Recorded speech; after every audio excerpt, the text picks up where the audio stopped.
कुछ इठलाती कुछ कह जाती, ये जिंदगी ही तो है। किधर से गुजरे थे, कहाँ कहाँ भटके थे। कुछ भिगो गए थे, कुछ छूकर निकल गए थे। कुछ रुला गए थे, कुछ बहा ले गए थे। आओ गाते हैं तराने अनुभवों की दुनिया के। नमस्कार दोस्तों, आप सबका स्वागत है national institute of social defence और ministry of social justice and empowerment, government of India, media for community foundation New Delhi और पीपल्स इनिशिएटिव लखनऊ के संयुक्त तत्वाधान में वरिष्ठ नागरिकों द्वारा प्रस्तुत इस खास कार्यक्रम श्रृंखला अनुभव लखनऊ में, जिस प्रोजेक्ट को कंसीव और डिजाइन किया है डॉक्टर आर श्रीधर, श्री आलोक वर्मा जी और श्री अरविंद नारायण मिश्रा जी ने। रेडियो कोऑर्डिनेटर हैं अरविंद नारायण मिश्रा जी और प्रोडक्शन कोऑर्डिनेटर हैं कुश त्रिपाठी। दोस्तों, कार्यक्रम में प्रवेश करने से पहले मैं एक बार आपको एक टोल फ्री नंबर बताना चाहूंगी जो हमारे सीनियर सिटीजन्स की मदद और सपोर्ट करने के लिए है। आप इस नंबर का इस्तेमाल सुबह 8 बजे से रात 8 बजे के बीच में कर सकते हैं। यदि आपको किसी प्रकार की मदद और सपोर्ट की जरूरत है तो आप इस टोल फ्री नंबर 14567 पर कॉल कर सकते हैं। एक बार फिर से नंबर रिपीट कर देती हूँ, आप चाहें तो इसे नोट भी कर सकते हैं। 14567। इस नंबर पे doctors, hospitals, old age homes से लेकर लीगल गाइडेंस, इमोशनल सपोर्ट और बुजुर्गों के शोषण के केस में डायरेक्ट इंटरवेंशन और निराश्रित बुजुर्गों को रेस्क्यू कराने तक सभी प्रकार के सपोर्ट के लिए कॉल किया जा सकता है। अब आइए दोस्तों, बढ़ते हैं कार्यक्रम की ओर। मैं हूँ तृप्ति और ये कार्यक्रम आप तक लेकर आ रहे हैं अनुभव लखनऊ। दोस्तों, मैं अरविंद मिश्रा आज इस अनुभव चैनल पर आप सब लोगों के सामने फिर प्रस्तुत हूँ। अब की बार मेरे साथ एक बहुत अजीज, बहुत सज्जन, सरल व्यक्ति आज हमारे साथ चर्चा में हैं। हमारे साथ ये हैं मोहम्मद जमा साहब। ये स्टेट की जो फाइनेंस की सर्विसेज होती हैं उसके ऑफिसर थे, अब सेवानिवृत्त हो गए थे 4-5 साल पहले। इनके साथ कुछ बड़े जो एक संयोग नहीं कहेंगे, वो एक इनकी पर्सनैलिटी का पार्ट रहा है। He has been a very very successful officer और मैंने देखा भी है, सुना भी है। एक तो इनके आचरण से कभी दफ्तर में कोई लोग नाराज़ होकर झगड़ा झंझट हो या कोई इनकी शिकायतें करें कहीं बड़ा गड़बड़ कर रहे हैं, ऐसा कोई वाकया इस इनकी 30-35 साल के लंबे करियर में कभी नहीं हुआ।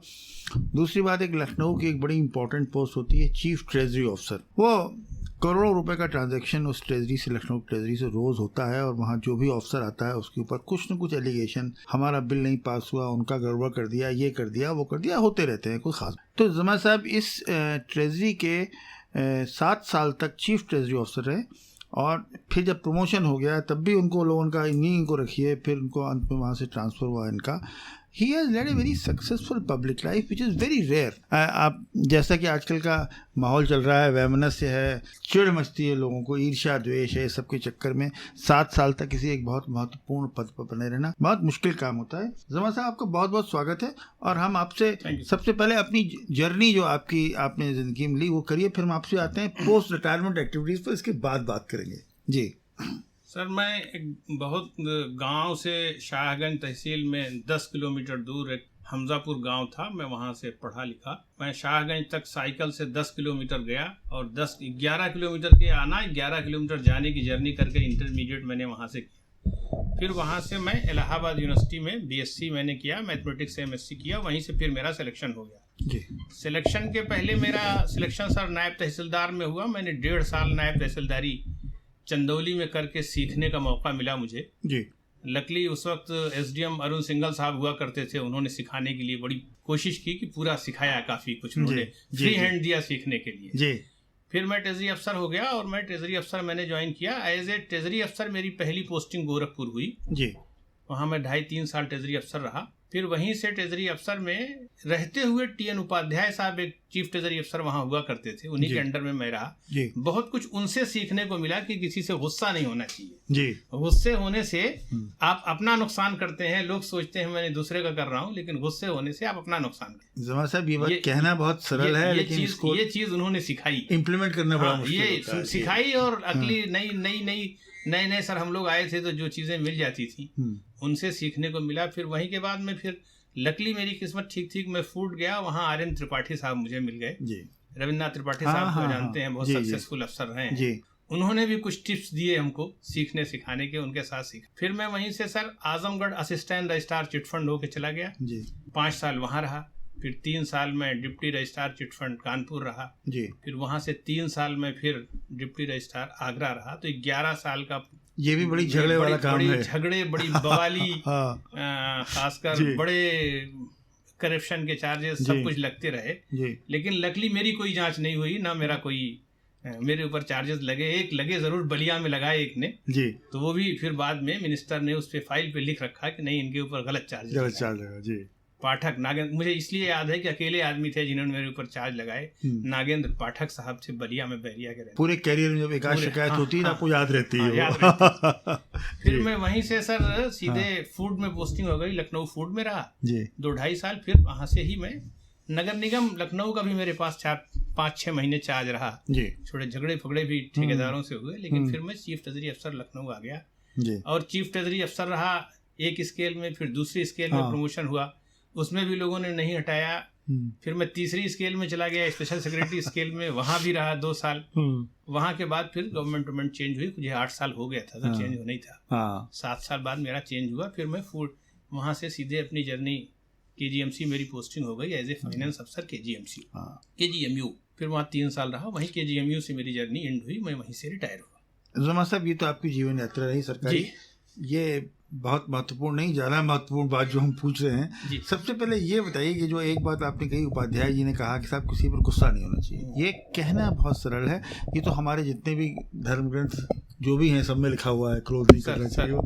लेकिन ये बात सब लोग जानने के बाद भी लोग क्रोध करते हैं। तो ये कैसे आपने इसको इम्प्लीमेंट किया और कैसे इसको रोका? ये हम लोग भी शुरू में नौकरी में आए थे जी, तो नौकरी में आके किसी चीज को ठीक करने का जज्बा बहुत हुआ करता बहुत था, किसी चीज को करेक्ट कर देने का। बिल्कुल। जैसे कोई कहता था कि ये पेंशन 8 बजे के पहले नहीं बंट सकती, 8 बजे तक तो बटेगी, तो जज्बा था कि 8 बजे तक कैसे नहीं बटेगी। हाँ। तो नेचुरली जो नीचे का स्टाफ था वो नॉन कोऑपरेटिव होता था, वो तो चाहता था कि 8-10 बजे तो अपने सिस्टम कुछ हल होंगे। तो उसको करने में जब हम लोग इरिटेट होते थे स्टाफ से, तो वो कहते थे देखो करना तो तुम्हें अगर है तो कर सकते हो, लेकिन स्टाफ को तो कोऑपरेशन में लेना पड़ेगा।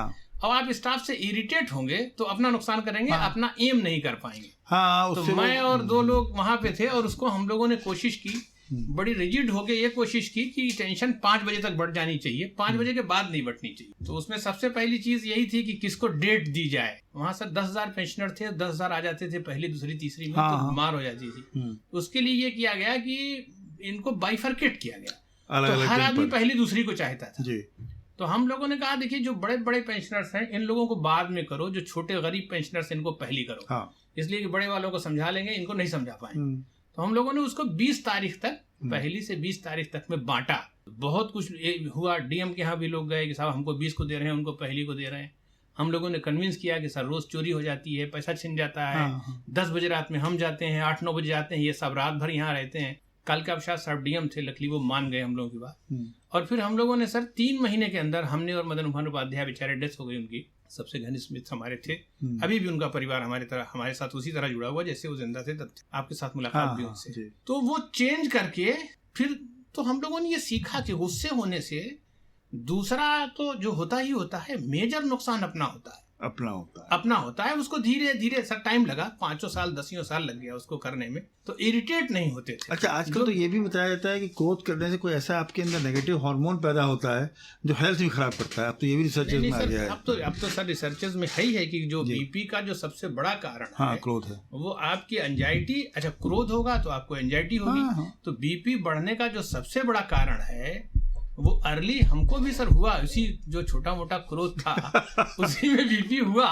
लेकिन फिर 2002 में जितना हुआ वो फिर हमने अपने को चेंज किया। तो 2002 से लेके आज तक 20 साल की जर्नी में वो जो छोटा सा हुआ वही रह गया, इसके बाद फिर कुछ नहीं हुआ जी। तो उसको इम्प्रूव करके सर। अच्छा, एक तो ये है क्रोध की बात। दूसरी बात जवाब साहब ये बताइए कि सरकारी नौकरी में हमेशा 2 पक्ष होते हैं जी। वो आपके पास किसी निर्णय के लिए आ रहे हैं जी, उसमें एक हारता है एक जीतता है जी। और जो जीतता है वो आप आरोप जो तो चला जाता है अपना जजमेंट लेकर के, हारने वाला जो है आपकी बुराई करता फिरता है कि बेईमानी चल रही है, ये हो रहा है वो हो रहा है। ये आपने पब्लिक ऑफिस में ये सेम्बलेंस बनाए रखना कि लोग दोनों पक्ष जो है हो रहे हैं और बुराई न करें और संतुष्ट जाएं, इसकी थ्योरी और बताइए सर। मैं 11 साल ARDR रहा, हाँ, असिस्टेंट रजिस्ट्रार रहा, और उसमें मेन काम यही था, और आप रजिस्ट्रार भी रहे उस वक्त। तो उसका जो सर मेन इश्यू है कि हर जो गलत है वो ये जानता है कि मैं गलत हूँ जी, ये बात सही है। अगर आप वो जानता है कि मैं गलत हूँ, और जो हारने वाला है, जो जीतने वाला है, वो जानता है मैं सही हूँ। तो अगर आपको ये पता चल जाए, मैंने जो सर अनुभव किया, अगर मुझे ये पता चल गया कि मिस्टर ए सही है, मिस्टर बी गलत है, अक्सर सर क्या होता है कि जो मिस्टर बी होते हैं वो कागज में ए से प्लस हो जाते हैं। इसलिए कि उन्होंने प्लानिंग करके 5 साल 10 साल में प्रिंसिपल को मिला के, टीचर को मिला के, किसी कागज के नीचे कागज रख के, किसी बहाने से दस्तखत करा के, ये सारी चीजें वो कंप्लीट करके अपने पेपर कंप्लीट किए रहते हैं। हेरा फेरी करने वाला कोई डॉक्यूमेंट भी हेरा फेरी सब किए रहते हैं, सारी तैयारी किए रहते हैं। तो एक काम तो ये किया कि जो रियल में सही है उसी के फेवर में फैसला करना है, और अगर नहीं कर सकते हैं तो दूसरे को झिलाते रहना, उसके फेवर में नहीं करना है। जो गड़बड़ है उसके फेवर। इसका सर मैं एक एग्जांपल, मतलब इसको एक सीधे शब्द में कहें तो सत्यमेव जयते के साथ अगर आप चलेंगे, जो सही है उसी का करना है। और सर इसमें एक चीज ये भी थी कि चाहे जिस लेवल का प्रेशर हो, चाहे वो ये भी हो जाए कि साला मेरा ट्रांसफर ही हो जाएगा, मतलब ये भी स्थितियां आती थी, और एक आध बार हुआ भी मेरा गलत करने के लिए। एक बार मैं आजमगढ़ में ही पोस्टेड था, सोनकर साहब मिनिस्टर थे, वो गलत करने के लिए घोसी के जनार्दन पांडे साहब का स्कूल था, उसमें एक राय साहब के लिए करने के लिए कह रहे थे, मना कर दिया। उन्होंने जाके मेरा ट्रांसफर करा दिया। लेकिन लकली जो विपक्षी था उसने जाके 3-4 दिन बाद वो जसवंत सिंह साहब ने ट्रांसफर रुकवा दिया। फिर मैं रह गया वहां 3 साल। तो सर जो सही है, और दूसरे ये कि जो सही है सर वो उसका सही गलत का जजमेंट ही एक सबसे टेढ़ा काम है। अंदर जाके प्यार से, प्रेम से, समझ के अगर आपको पता लग जाए कि ये सही है, उसी का अगर करिए, तो जो गलत है वो अंदर से जानता रहता है कि मैं गलत हूँ। वो धमकाता है, घुड़काता है, कोशिश करता है, जैसे उसी वाले में। अच्छा, आपके जीवन का हम लोग जितनी बात अभी हुई है सर, उसके 2 फलसफे निकल कर आए सर। पहली बात तो ये, अगर आप सच को की तरफ आप ढूंढ के, सत्य का अन्वेषण करके, ढूंढ के, खोज करके उसको लागू करते रहेंगे तो कभी आपको नौकरी में किसी तरह का व्यवधान बिल्कुल नहीं आएगा। ना।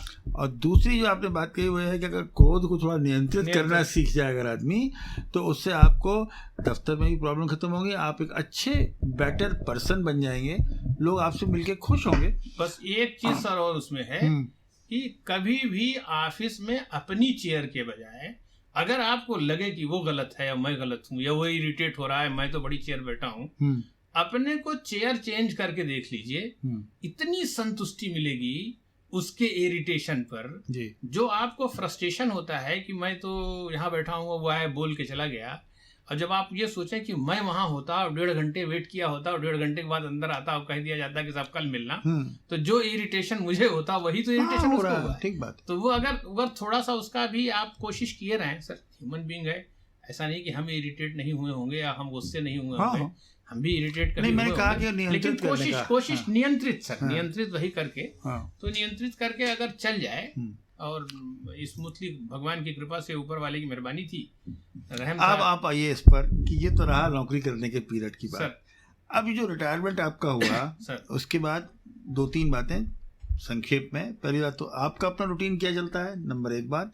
नंबर 2 बात, ये जो आपने जिंदगी भर क्रोध को थोड़ा नियंत्रित करने की कोशिश की, सच के साथ रहे, ये सब बातें आपको जिंदगी में एक तरह की शांति, जॉय, खुशी देती हैं।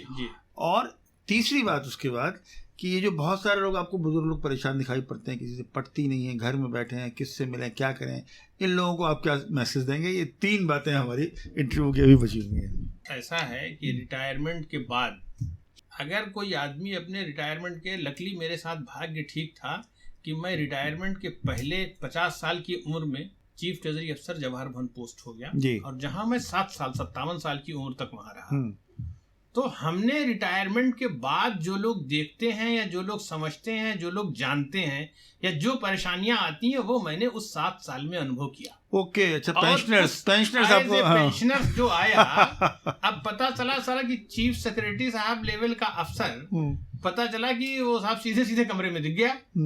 तो देख के खुशी भी हुई और देख के ये भी लगा कि यार बताइए अब ये भी परेशान है, ये भी बेचारे चीफ सेक्रेटरी लेवल के अफसर हैं और पता चला बेचारे सीधे कमरे में आ गए। अब इनको ये भी देखना पड़ रहा है, वरना तो सारी पूरा प्रदेश का दरबार वही लगता था। तो मतलब उससे ये लगा कि देखिए रिटायरमेंट के बाद एक चीज तो आप मान लीजिए कि आप भी वो जो रिटायरमेंट के प्री रिटायरमेंट के आपके पावर वो हैं उसको अपने साथ लेके अगर आप चलिए। बहुत सारे ऐसे सज्जन आदमी थे कि बेचारे कहते मना करने के बाद भी आ जाते थे लोग, आ जाते हैं, चलो क्या करें, एंजॉय करेंगे, चलो मिल रहे हैं इसी बहाने वक्त कटेगा। हाँ, तो वक्त वो सर वो मैंने उस चीज से सीखा।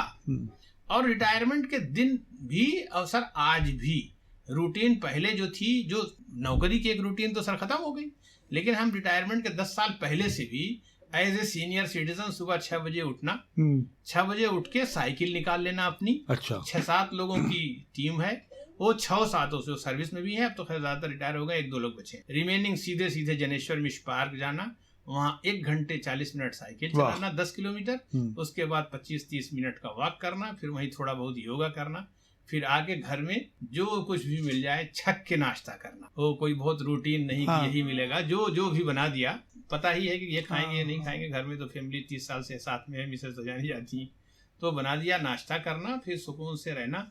टाइम मिला कोई किसी के यहाँ, जैसे आपने बुला लिया तो चले गए, 2 घंटे एंजॉय किया, और नहीं मिला तो यहाँ रहे। और ज्यादा बोर हुए तो सर हमारा गांव लकली मैं इस मामले में कहता हूँ कि हमारा गांव भी ठीक है। और पेरेंटल हमारे गांव में जो फार्म हाउस हमारा दादा से पीरियड से चला हुआ है, वो 2 एकड़ में रेजिडेंस है। अच्छा। और वहाँ बहुत अच्छा मेंटेन्ड है। छोटा भाई, हम लोग सर 2 भाई ही हैं, और दोनों ज्वाइंट फैमिली में आप हमारे घर आके जान नहीं सकते कि किसके बच्चे कौन से। ओके। शायद पुराना सिस्टम यही था। सिस्टम था, वो चला भी सर हमारे साथ। हम जहाँ जहाँ ट्रांसफर हुए सब गोरखपुर में पैदा हुए, गोरखपुर से फिर निकल के वो आजमगढ़ में एडमिशन हुआ, फिर कानपुर गए वहाँ रहे, आगरा गए वहाँ रहे, लखनऊ गए वहाँ रहे, 5 बच्चे रहे साथ में। 5 की एजुकेशन करीब पूरी हो गई है। छोटे भाई की बेटी अभी कल ही एम्स में एडमिशन MCH में उसका हुआ, पटना में, बहुत बढ़िया। 12th रैंक थी नेशनल लेवल पे उसकी, अलमास की। और बेटी भी मेन दी है PCS का, हो सकता है भाग्य उसका भी साथ दे दो। बेटा भी जॉब में है गुड़गांव में, तो उनके बच्चे। फिर आपकी उससे बड़ी इंटरेस्टिंग 2-3 बातें फिर निकलेंगी, मैं उसको समाप्त करता चलता हूँ, जिससे उनकी सुनने वालों को भी फोकस रहे इसका कि एक तो रिटायरमेंट का सच आपको प्रोफेशन में ही मालूम पड़ गया कि क्या है कोई। दूसरी बात यह है कि दोस्तों को बना के रखिए, उनको सहेज के रखिए। 7-8 लोग सुबह जब निकलते हैं साइकिल पर चलने के लिए, तो बोर्डर नहीं होती। दोस्तों में भी सर 2 तरह के दोस्त। हाँ, एक दोस्त तो वो जो आपके साथ सुबह टहल लेते हैं, शाम को खा लेते हैं, ये वाले दोस्त। मैं मतलब महसूस करता हूँ कि एटलीस्ट कम से कम 2 से 3 दोस्त आपके ऐसे होने चाहिए जो 12 बजे रात को भी सपरिवार आपके साथ समर्पित हो। हाँ। और आप उनके लिए भी समर्पित हो। 100% रिलायबल, मतलब 100% रिलायबल इन ऑल। आप जिनसे नहीं सर, आप उनसे जिनसे अगर आपको सेटिस्फाइड रहना है, आपका अगर अपनी मिसेस से कोई झगड़ा भी हो जाता है तो उस झगड़े को भी आप उन फ्रेंड से 2 से शेयर कर सकें। हाँ। और उनसे जाके अपनी जो एंजाइटी है, अपनी जो टेंशन है, उसको रिलीज हो सके, बता सके। लकली हमने 1-2 डेवलप किए इसको 10-12 साल में, तो हम लोग वो भी और हम भी अपनी सारी बातें, वो चीजें जो किसी दूसरे से शेयर नहीं कर सकते, वो प्रॉब्लम्स भी शेयर नहीं कर सकते, वो हम लोग एक दूसरे से शेयर करके, और सारे शेयर तो पैसे रुपए और आना जाना घूमना टहलना कर लेते हैं, लेकिन वो एक तरह से परिवार के सदस्य परिवार के सदस्य की तरह से वो शेयर करके। तो लीस्ट और अपनी लाइफ में जो कुछ भी आपको मिला है सर, हर आदमी से ज्यादा बहुत कुछ को मिला है, और हर आदमी से कम भी बहुत कुछ लोगों को मिला है। हमसे कई करोड़ लोग ऐसे हैं जो बहुत बेहतर हैं, और कई 50 करोड़ ऐसे हैं जो हमसे बहुत खराब है। तो हम तो ये मान के चलते हैं कि जो हमको ऊपर वाले ने दिया है बहुत दिया है। और हम सर कभी भी नमाज में सिर्फ अगर दुआ करते हैं तो सिर्फ वाले जितनी आपने हमको दिया है बहुत दिया है। हाँ। इसका धन्यवाद, दैट्स ऑल। इसके अलावा कभी कुछ नहीं भाई, और ये दे दो वो दे दो, सेहत दे दो, स्वास्थ्य दे दो, जो दिया है इतना बहुत दिया है, इसी से संतुष्ट रहते हैं। और सर कोशिश करते हैं कि जितना घर में नॉर्मल माहौल रहे, स्ट्रेस लेस माहौल, उसी में रहने की कोशिश करते हैं। बहुत बढ़िया जमा साहब, आपसे बातचीत करके हमें बहुत अच्छा लगा। हम जैसा एंटिसिपेट करते थे उसी लाइन पर हम लोग की चर्चा हुई। और मेरा ख्याल है कि रीडर्स, हमारे जो सुनने वाले श्रोता हैं, ज़रूर इंस्पायर होंगे। It is never late in the day. आप यही सुन के आज भी, अगर श्रोताओं से मेरा अनुरोध है कि अगर आप आज भी थोड़ा सा दोस्तों से दोस्तबाजी थोड़ी बढ़ाएं, यकीन करें लोगों पर, खुश रहना सीखें, और ईश्वर को धन्यवाद दें जो उन्हें मिला है वो मिला है। तो उससे ज़िंदगी अभी भी गुणात्मक रूप से अच्छी की जा बहुत सकती अच्छी हो सकती है सर। और जिंदगी तो अभी तो 62-63 की है, अभी तो हाँ 92 की भी हो सकती है, 102 की भी हो सकती है जी। और 63 साल की भी हो सकती हाँ। है। तो इसलिए जो बचे हैं, चाहे 63 बचे हैं चाहे 93 बचे हैं, इस ऊपर वाला ही जानता है। तो उसको 63 बचे हैं तो भी इंजॉय करके रह लीजिए, 93 बचे हैं तो भी इंजॉय करके। थैंक यू वेरी बहुत मच। बहुत धन्यवाद जी, सर बहुत आपका, अच्छा, हाँ। आपको बुलाने के लिए बहुत बहुत धन्यवाद। दोस्तों फिलहाल वक्त हो चुका है आपसे विदा लेने का, और चलते चलते आपको एक बार फिर से अपने वरिष्ठ नागरिकों की सहायता और सपोर्ट के लिए जो Elder line toll free number है वो बताना चाहूंगी, 14567। इस नंबर पर आप सुबह 8 बजे से रात 8 बजे तक कॉल कर सकते हैं और किसी भी प्रकार की सहायता आपको यहाँ पर प्रदान की जाएगी। अगली बार फिर लौटेंगे ऐसे ही किसी खास शख्स की प्रेरणादायक जीवन यात्रा की कहानियां लेकर। तब तक के लिए स्वस्थ रहिए, खुश रहिए। मैं तृप्ति लेती हूँ आपसे इजाजत। नमस्कार।